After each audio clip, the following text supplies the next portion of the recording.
तुम्हारी असली हार किसी और से नहीं, बल्कि उस तुलना से होती है जो तुम हर रोज खुद से करते हो। रात के 11 बज रहे थे। पूरा घर सो चुका था, लेकिन आदित्य की आंखों में नींद नहीं थी। वो अपने बिस्तर पर लेटा हुआ था, छत को घूर रहा था और हाथ में मोबाइल था।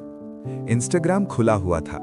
स्क्रीन पर उसके कॉलेज का दोस्त रोहन, नई कार, नई नौकरी, विदेश ट्रिप, हजारों लाइक्स। आदित्य ने हल्की सी मुस्कान दी, फिर मोबाइल धीरे से सीने पर रख दिया। उसकी आंखें भर आईं। वो बुरा नहीं था, उसे रोहन से जलन नहीं थी, लेकिन उसे खुद से निराशा थी। आदित्य बचपन से ही ठीक ठाक बच्चा था, ना टॉपर ना फेलियर, हमेशा बीच में। जब वो 8 साल का था, रिपोर्ट कार्ड लेकर घर आया। माँ ने पूछा, शर्मा जी के बेटे के कितने आए? उसने धीरे से कहा, 95। और तुम्हारे? 84। माँ ने कहा, थोड़ा और मेहनत करता तो तुम भी ला सकते थे। बस वहीं से एक बीज बो दिया गया, तुलना का बीज। कॉलेज खत्म हुआ। हर कोई अपनी अपनी जिंदगी में आगे बढ़ रहा था। किसी की सगाई, किसी की सरकारी नौकरी, किसी का स्टार्टअप। और आदित्य, वो अभी भी तैयारी कर रहा था। हर सुबह वो तय करता, आज पूरा दिन पढ़ाई करूंगा।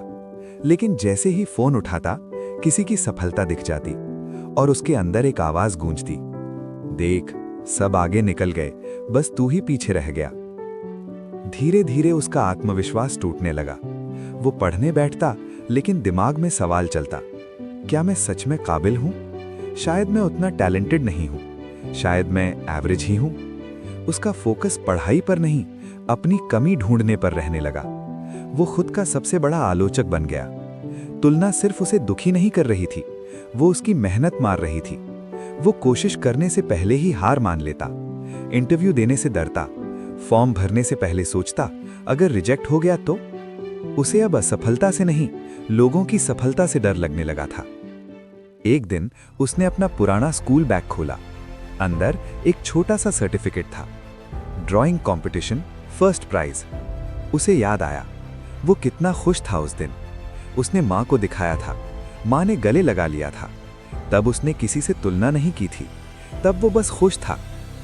समस्या ये नहीं थी कि रोहन सफल था, समस्या ये थी कि आदित्य अपनी टाइमलाइन भूल चुका था।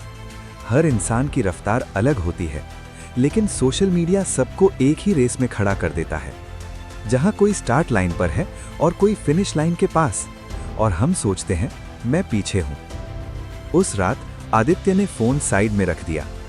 पहली बार उसने खुद से सवाल किया, अगर दुनिया में कोई और होता ही नहीं तो क्या मैं खुद से खुश होता? जवाब धीरे धीरे आया, हाँ। उसे एहसास हुआ, वो हार इसलिए नहीं रहा था क्योंकि वो कमजोर था, वो हार इसलिए रहा था क्योंकि वो हर दिन अपनी तुलना कर रहा था। अगले दिन उसने एक छोटा सा फैसला लिया। सोशल मीडिया अनइंस्टॉल नहीं किया, लेकिन नोटिफिकेशन बंद कर दिए। उसने एक डायरी खरीदी। पहले पन्ने पर लिखा, मैं अपनी रेस में हूं। उसने हर दिन सिर्फ एक चीज लिखनी शुरू की, आज क्या सीखा, ना कि आज कौन आगे निकला। धीरे धीरे उसका फोकस बदलने लगा। वो पहले जैसा टूटा हुआ भी नहीं था। उसका आत्मविश्वास लौट रहा था, क्योंकि अब वो किसी और की कहानी नहीं जी रहा था, वो अपनी कहानी लिख रहा था। तुलना एक जहर है, धीरे धीरे असर करती है।